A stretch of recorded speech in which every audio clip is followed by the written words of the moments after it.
It's January 2019, and John McAfee is at sea. He's fleeing the United States after hearing that he was being investigated for tax evasion. He's with his partner Janice, their dogs, and security guards, sailing his boat from Miami to the Caribbean. The photojournalist Robert King is there too, filming the whole thing. Through the course of the journey, McAfee is seen drinking and smoking, and there are shots of Ziploc bags with what look like synthetic drugs. For King, documenting McAfee's travels was an exhausting assignment. Because there was a lot of, mind-altering substances and alcohol, and we were sleeping with guns, and, it was nuts. McAfee, though, seems oddly at ease when he's talking to King. Remember, they go back to his days in Belize, when King was filming there for Vice. As they make for the Dominican Republic, McAfee tells King this is the most important video he's ever made. I will fabricate whatever reality I see fit to keep eyeballs on us, Robert. Are we clear? Do you have a problem with that? I'm here to help. This is a clip from the Netflix film Running with the Devil, The Wild World of John McAfee. You can hear McAfee start to come apart. If this one does not sell your fucking footage, nothing will, Robert. Nothing will. Do you understand? I have created this story. Do you understand? Yeah. I have fabricated a perception that is matched with reality. Grand juries, indictments, foreign countries, guns that you have videoed. So you tell me that this is not gold? It is gold. I've really taken this gold and, like a flying Aztec artist, have woven it into the most magnificent jewel. You must see that. So it's hard to say what was real and what was theater. I mean, because he did Shakespeare plays. I mean, he was extremely intelligent, well read. But I think a lot of that is psychosis, too. When they dock in the Dominican Republic, everyone winds up in jail because their boat is loaded with cash, actual bricks of gold, drugs, and guns. McAfee did not want to get sent back to the US and face the American justice system. They all get deported. King is sent back to Tennessee. McAfee, who was born in England, uses his UK passport to get him and Janice transported to Europe. He will never set foot in America again. You're listening to Foundering. I'm your host, Jamie Tarabay. In the final episode of this season, we retrace the last days of John McAfee. He's speaking at tech conferences and getting deeper and deeper into the dark side of crypto. All the while, he's staggering across Europe. He's terrified of spending the rest of his life in an American prison. And yet, he cannot resist the spotlight. He baits authorities with teasing tweets that hide his location but show a continued reckless defiance. He's in his 70s. His paranoia is surging. His associates are fleeing. And he's left isolated, increasingly erratic, and desperate.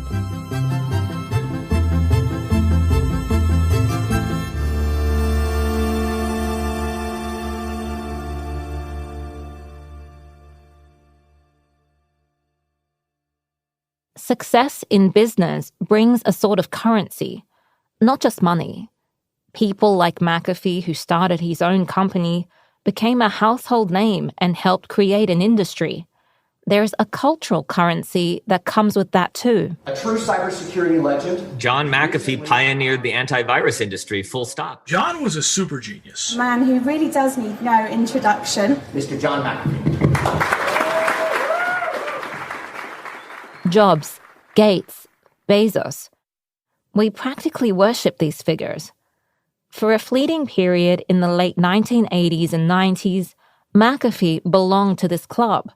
He understood the power of this currency, and he used it to an extreme that none of his peers did. He weaponized it. The money and celebrity he accrued, the enablers he surrounded himself with, McAfee often used these to benefit himself and to do harm, up until the very end. And in those final days, there was very little left of the life McAfee once lived. Except for one thing. His daughter, Jen. McAfee had Jen with his first wife, Fran. We heard from Fran at the beginning of this season. She was the 18-year-old student in the math class McAfee was teaching in Louisiana.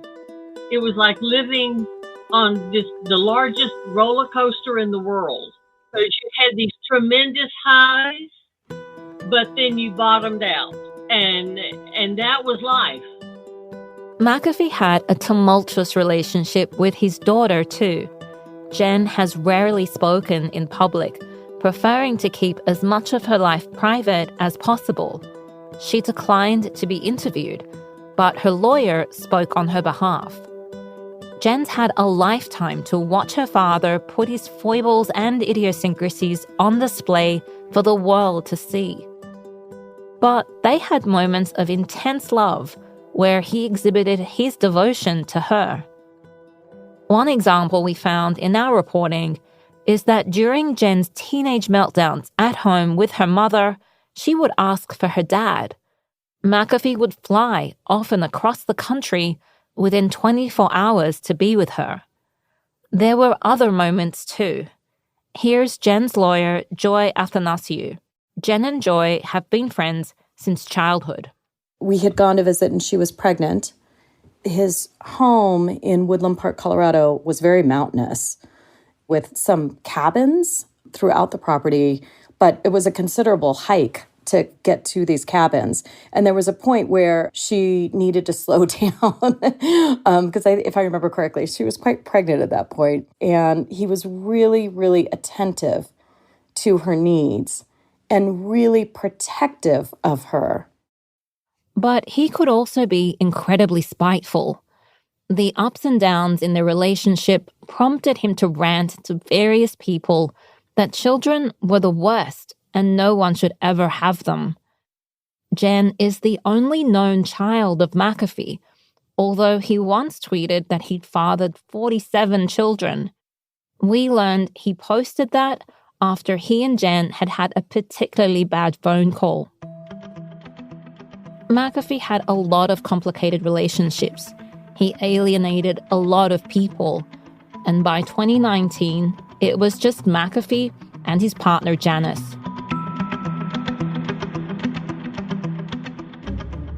The couple arrived in London in late July after being deported from the Caribbean. McAfee kept up a steady presence on Twitter, making claims about his whereabouts that were almost certainly fabrications. But by October, he'd made his way to Spain. Here he is giving a speech on stage at a blockchain conference in Barcelona. Governments are just now starting to see the blockchain and cryptocurrency as an opportunity or a threat or something to fear. We asked Janice when they had come to Spain and why. And we were surprised that she was so cagey. Okay, so I can't really say when we arrived in Spain. The friends that were assisting John, those were John's friends. And there was an expectation of privacy that I want to be sure I'm respecting. She told us she was worried for her safety. She thought she'd been followed while shopping, and she didn't know who to trust. It was McAfee's relentless tweeting over the ensuing months that ultimately revealed his movements. Images he posted from his daily life caught the attention of at least one amateur sleuth who goes by the name Senyor Bigotis, Catalan for Mr. Mustache. Here's our contributing reporter, Matthew Bremner. So we got a tip from Senor Bigotis, and he told us to go to a tattoo parlor where we know McAfee visited a couple of times. It's called Scorpio Tattoo It's in the center of Cambrils, and we spoke to the owner, Santiago Cuevas. Cambrils is a tiny beach community on Catalonia's Golden Coast, south of the rocky Prades Mountains and 90 minutes from Barcelona by car. The population is just 30,000 people. Santiago says McAfee came to his shop in late 2019. He knew exactly what he wanted. Me llamó la atención porque yo le dije, ¿y esto qué es? ¿No? I was struck by it because I said, "What is this you want?"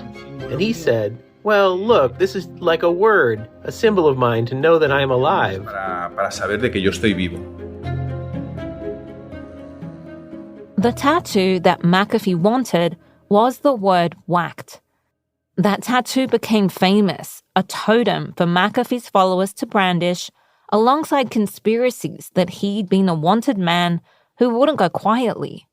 He was convinced that powerful people wanted to kill him, and he advertised it on Twitter to make sure everyone knew. Santiago didn't know any of this at the time. He didn't even know what the word whacked meant. But McAfee left an impression on him. They chatted a lot over the hour and a half McAfee was in his chair. Y bueno, pues me parece una persona bastante... I thought he was quite a funny person. Feo, como él solo. Ugly, pero muy simpático. But very nice. Yo te digo que en aquel momento yo no lo conocía. At the time, I didn't know who he was, until I got a call from a newspaper in Tarragona, and they told me. De Tarragona y me dijeron... By the next year, things changed sharply for McAfee and his quiet existence in Spain.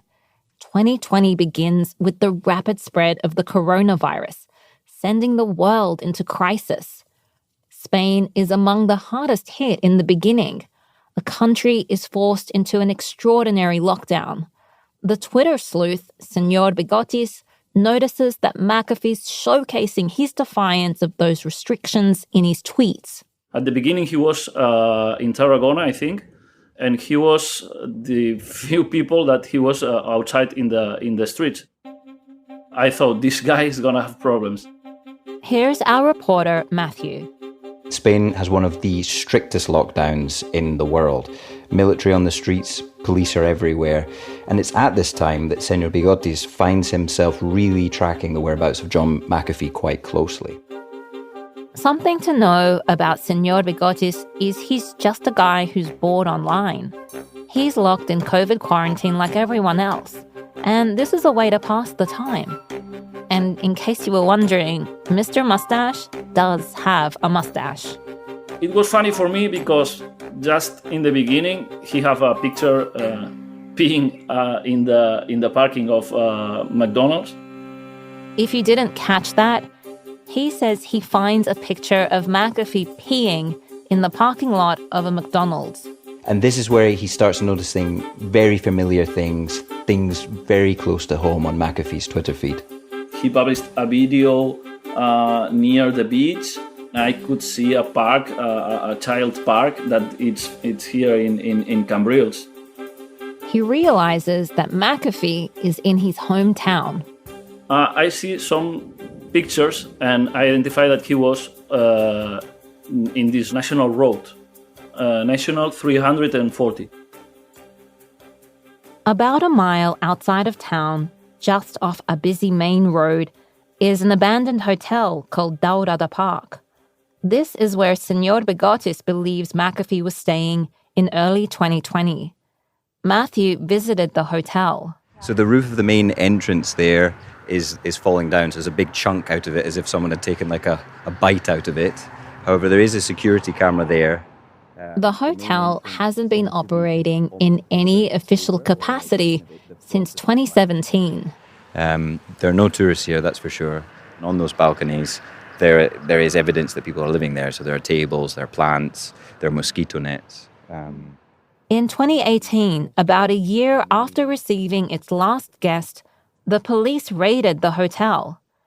Here's Rebecca Caranco, a crime reporter for the newspaper El País, who covered McAfee's time in Spain. The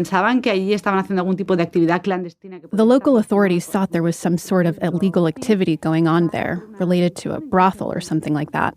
But then they raid the place and find out it's a crypto mine. Claro, una granja de criptomonedas, eso no es una cosa. Of course, a cryptocurrency mine in itself is not an illegal thing. It's just that some people who have cryptocurrency farms are often illegally tapping the electric supply. Granjas de criptomonedas es pinchar la luz. Matthew says it's an unusual place to have a crypto mine. Mainly because the energy bills are high there and, well, it's just really hot. And supercomputers, well, they need to be kept cool. So it would be much more likely to find a crypto mine in a place like Alaska or Canada and not on Spain's Mediterranean coast. Authorities found nothing illegal happening with the operation. No one was arrested. No assets were seized. The crypto mine was left intact. It flew under the radar until McAfee started uploading photos and videos in early 2020. Senor Bigotes talks to us about one video in particular which shows McAfee at a bar with Janice talking to two Russians or Russian speakers, and they're teaching him and Janice how to speak Russian. I would like to introduce Janice is our Russian coaches. This is John Smith. Привет, John Smith. Say something for me. Привет, Америка. Мне очень нравится эта страна. Доброе утро, Америка.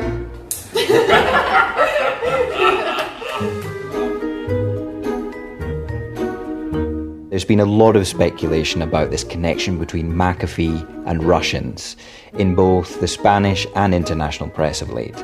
For example, the Daily Mail called the Hotel Daurada Park a ghost hotel, which is owned by an unnamed Russian businessman. It all sounds very vague, and these shady references to Russians, I mean, it sounds a bit like a bad 1980s Hollywood action film. But I mean, that's where we are at the moment.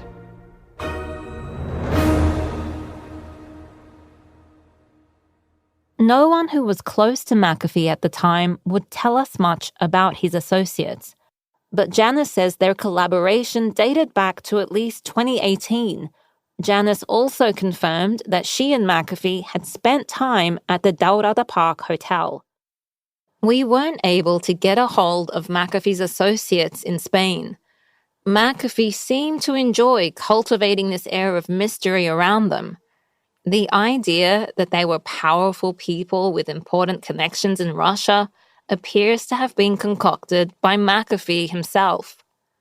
From what we could gather, it seemed to be just another group of people trying to squeeze money for themselves out of crypto, desperate enough or maybe savvy enough to hitch their wagon to McAfee. The crypto operation gives McAfee enough cash to continue traveling. In the summer of 2020, he's railing publicly about the loss of personal freedom the pandemic has caused. And he was making a joke of the health crisis on Twitter. I just put on my Twitter account a few hours ago, I'm auctioning off my COVID-19 masks, which are all made from women's underwear, all right? And Janice, first of all, wears them to stretch them and soften them, and then I put them on for a few days. The charges from the US against McAfee are still not public, but the net is tightening. He receives a notice from Google saying the IRS is asking for information about his account. Janice gets a similar message. And yet McAfee can't stop tweeting, discussing American foreign policy, talking about all the ex-girlfriends who tried to kill him. And then on October 3rd, a Saturday, McAfee is at the airport in Barcelona. He's about to board a flight to Istanbul, but his passport gets flagged, and police take him into custody. Here's a report from Reuters. US federal prosecutors unsealed an indictment against McAfee over charges that he evaded taxes and willfully failed to file returns. For decades, he'd done everything possible to avoid accountability, dodging process servers, faking a heart attack, and sailing to the Caribbean to evade American authorities. There was no escape from this. Here's Rebecca, the El País reporter. Cuando se le detiene, es un juez. When he is arrested, it's a local judge from Catalonia who looks at what evidence there is and whether they put him in prison or not. Obviamente lo ponemos en prisión. The judge decides that McAfee is a flight risk and should be locked up. Almost 3 weeks after his arrest, Janice posts an audio recording McAfee made from prison. She now has control over his Twitter account and posts updates on his behalf. I love you all, and I miss being able to share videos and photos with you. It is impossible for America to extradite me. I do believe this. The documentation they have, quote, discovered about me, they simply pulls out of their ass. And the Spanish people and Spanish courts are not stupid. So do not worry. I may even get out on bail in a week or two. And if not, I will eventually be freed here. The intention here might be to reassure his fans that he'll be released. But to me, it sounds more like he's trying to convince himself. He's slower, hesitant, even pensive. He almost sounds defeated. We'll be right back.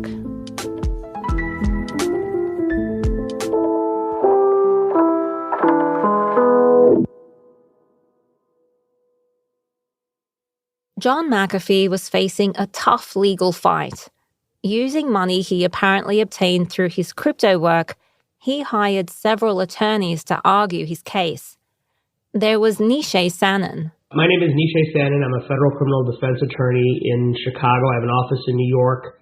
I also work on international extradition matters and practice federal criminal trial work around the country. On the crypto side, there was Andrew Gordon. My name is Andrew Gordon. I'm the managing attorney and president at Gordon Law in Chicago, and we are a corporate tax and cryptocurrency law firm.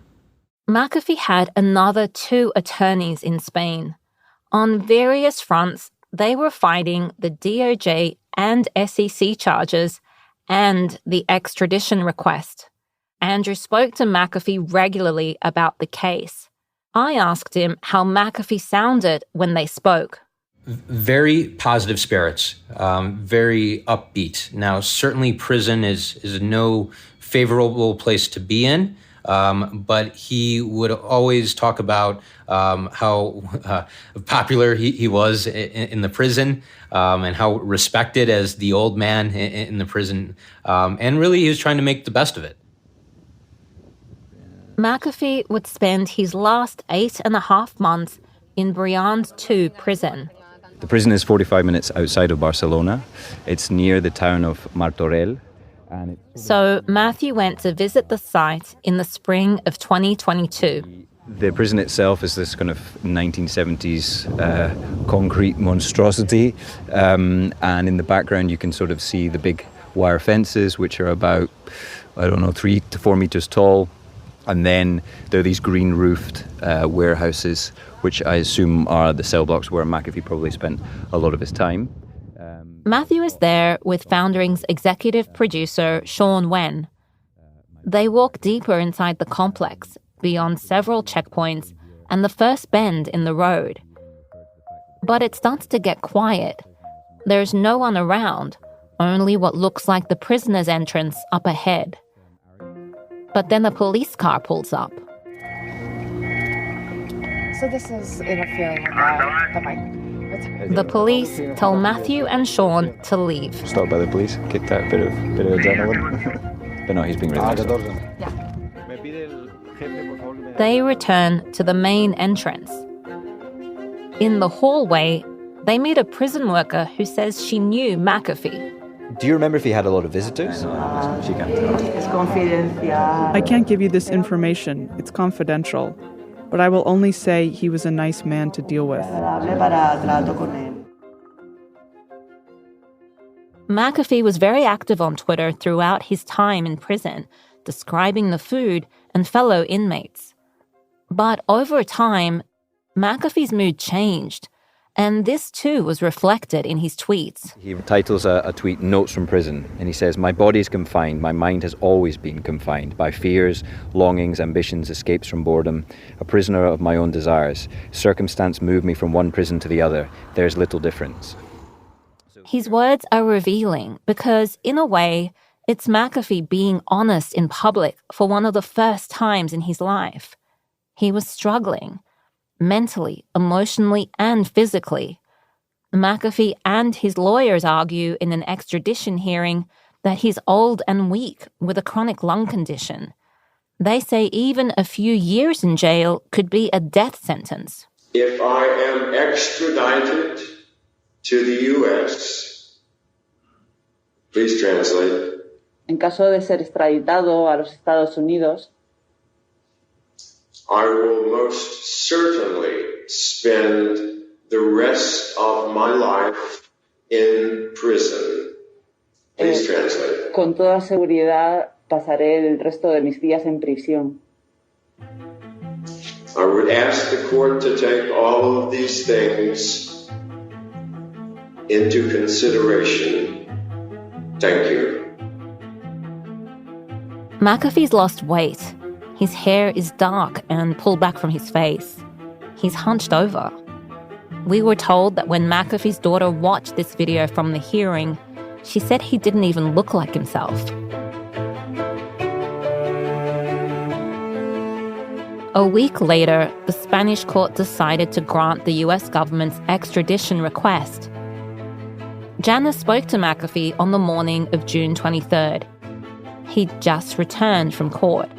Our conversation was not, there was nothing different in his voice. There was no change of his attitude. There was no, he didn't sound down or depressed or anything. He actually was like, okay, so what's the attorneys working on? You know, I understand that we got this appeal, and he was wanting to know, okay, what are the next steps that we're going to take so, you know, we can move forward and fight this. Breaking news on your Wednesday afternoon. John McAfee, the creator of the McAfee antivirus software, has been found dead in his jail cell in Spain. The 75-year-old was arrested last October at the international airport in Barcelona. It's been a challenge trying to ascertain exactly what happened in the early evening of June 23rd inside McAfee's cell. Janice told us that she'd been given a report on the investigation into the events of that day, but she wouldn't show it to us. Neither the police nor the court would say anything about the case, citing strict privacy laws in Spain. We know, though, that at 6 p.m., when guards opened the door to McAfee's cell, they found him hanging from something attached to the window. John McAfee, the cybersecurity pioneer, the accused murderer and fraudster, about to be extradited to face the American justice system, is dead at the age of 75. Rebecca, the crime reporter, said Catalonia officials issued a press release announcing his death in prison. So I start calling police officers that I know, who have ties to the area where this happened. Her contacts tell her that they believe McAfee was left alone in his cell for a couple of hours, and that's when he killed himself. From the beginning, the police tell me that there might be a suicide note. A prison officer reports finding what appeared to be a suicide note in McAfee's pocket. It reads, "I am a phantom parasite. I want to control my future, which does not exist." Janice shared this note on Twitter. We asked several people close to McAfee who told us that the handwriting and the style are definitely his. The coroner rules his death a suicide. The case goes to a local court for review. The judge said, okay, with everything I have no indication that there is anything strange about this suicide. Rebecca says in Spain, all violent deaths, including suicides, are investigated. The Spanish Penal Code considers suicide as a form of violent death. Why? Well, because you kill yourself. Andrew Gordon, McAfee's lawyer in Chicago, found out when a reporter called his office with the news. She called me and said, asking for a comment on John's death. I said, this is just bullshit. It's just, someone pulling our leg, tell them, get lost. Then we got the second call, and then I started searching on the internet. And then I reached out to Janice. And Janice at that time was going through the literal same experience where she was finding out on the news. In Barcelona, Janice struggled with the bureaucracy. She didn't understand why she couldn't see the body right away. When the Spanish authorities eventually granted her access, she only saw McAfee from behind a window. It's likely Janice was kept in a different room because of COVID restrictions. But it just compounded her perception that Spanish authorities were involved in a cover-up. And I think it's very telling that here I am a year later and I still can't get his body. Remember, Janice told us that she'd been given a report on the investigation into the events of that day. But again, she wouldn't show it to us. Janice says there was a brief discrepancy in the description of the noose.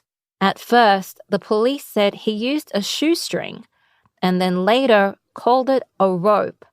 This could easily be explained by a clerical error, but Janice seized on it as yet another clue of something suspicious. Honestly, I think from the very beginning, I didn't believe it. And so these things were just confirmation. Janice is determined to get her own independent autopsy report to prove that McAfee didn't take his own life. She's latched onto the theory that he was murdered. She believes someone drugged and strangled him. And it's hard to, it's just hard to move forward. It's hard to think about anything else because I just want to have these answers. I just want to be done with this part. Court delays and the lack of information have fueled a perception that the Spanish authorities have something to hide. The internet is awash with conspiracy theories. The circumstances played perfectly to McAfee's fan base. He'd been saying for years he was wanted, that people were out to get him. He got it tattooed on his arm. He said he'd never kill himself, that if he was found hanging like Jeffrey Epstein, it could only be a hit job. The absence of any kind of resolution has even one of McAfee's lawyers believing it wasn't a suicide.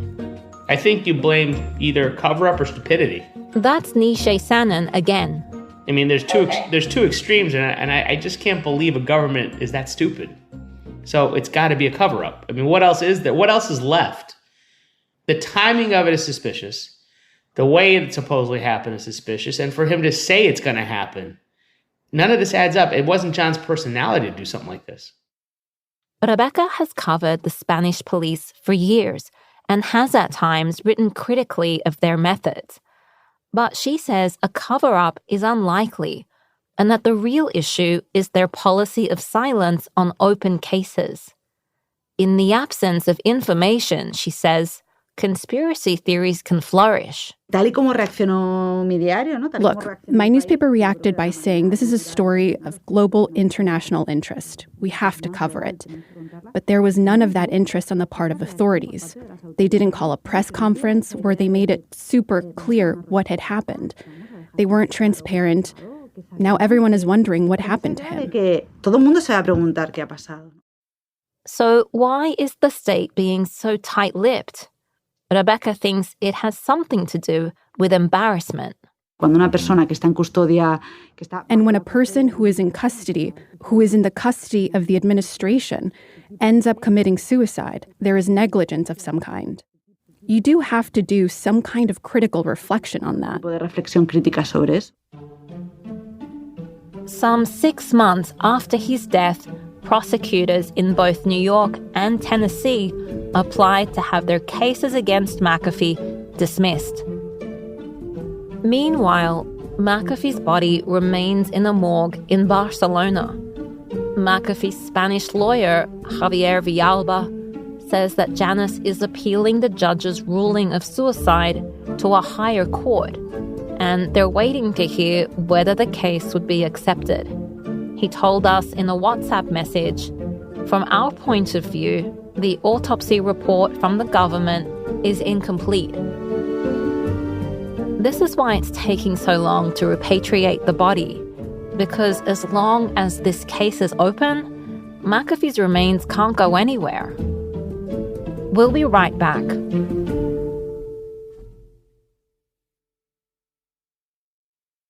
While McAfee's body is stuck in limbo, his family is left in another kind of purgatory.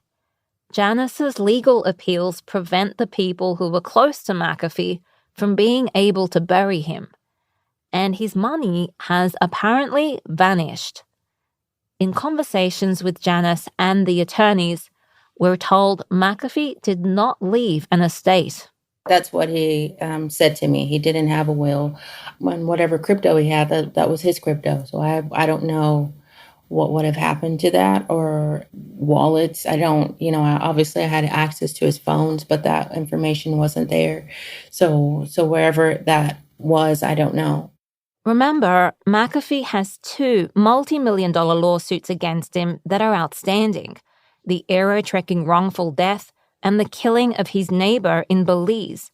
Any money left in an estate would likely go to pay those judgments, his lawyer said. We know McAfee made a habit of buying assets and putting them in other people's names. It was one of the things noted in the indictment for tax evasion. We heard that he rarely had money on hand, something Janice confirmed. Were you suggesting that John didn't have any money at the end? He was cash poor, yeah. When I was the one here with him, I was the one that when his money ran out, I used my money. My money, which was separate from his, to pay for lawyers, right? To make sure he had money on his books and he had what he needed. And yet, Janice also told us that McAfee had taken care of her financially. She described her situation as comfortable. McAfee's daughter Jen has said that she has no interest in his money or in pushing for an investigation. She would, however, like to put an end to a newer conspiracy, that McAfee faked his own death. Jen's been deluged by people telling her that McAfee's been spotted in Texas. There's one really effective way to shut this noise down, says her lawyer, Joy. The only thing that she would like is she would like his remains to be released. She is a person of faith. It has been very, very difficult for her to think about his body being kept by the Spanish government and not being allowed to have him laid at rest. And she wants to do everything possible to prevent any further delay. She does not contest the findings of the court that he died by suicide. Jen knew her father longer than just about anybody, longer than his team of lawyers, certainly longer than his Twitter fans who propelled the conspiracies about his death. Jen knew who he was, and she witnessed, both in public and in private, his self-destruction. There were times in the last few years where they had conversations and it was apparent that he was not sober. And of course, he could be very dismissive. And, that's an effect of drinking and of addiction, sadly. At the beginning of this season, I mentioned that when McAfee tells the story of his life, he always starts it in the same way. He talks about his father, the violent alcoholic. Nobody has an ideal life, even children. Died when you were 15? 15. Yeah, he shot himself. He shot himself? Yeah. People always look to the past to explain the present. It doesn't work that way.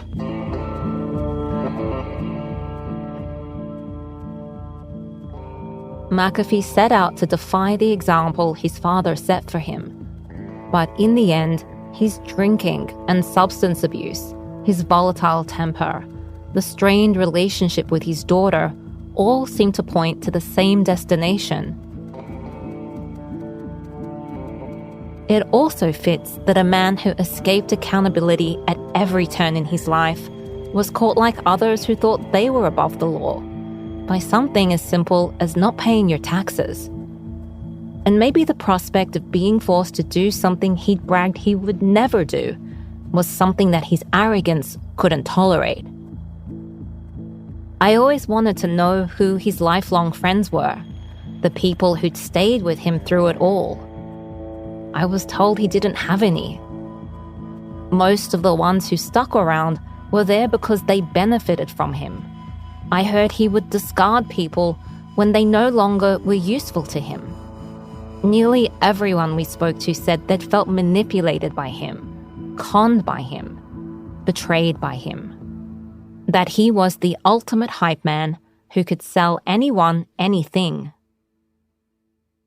The final con was a promise he'd made publicly that a flood of embarrassing and dangerous information would be released upon his death, a so-called dead man's switch. It's what the conspiracists have been waiting so long for. But no data trove or secret files ever emerged. It did, however, succeed in keeping the McAfee name alive a little longer, even after his death, lingering there like that little shield in the bottom corner of the computer screen.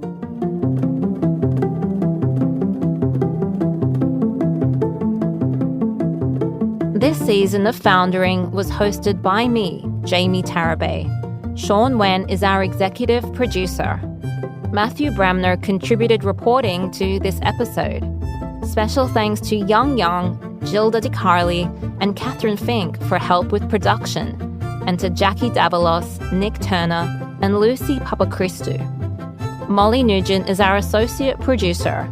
Sharif Youssef is our audio engineer and editorial assistant. Mark Millian oversaw production of this episode and edited the story along with Andy Martin, Anne Vandermeer, and Molly Schutz. This is the end of the John McAfee story. If you liked our show, leave a review. Most importantly, tell your friends and keep us in your feed. We'll be back with more Foundering. See you next time.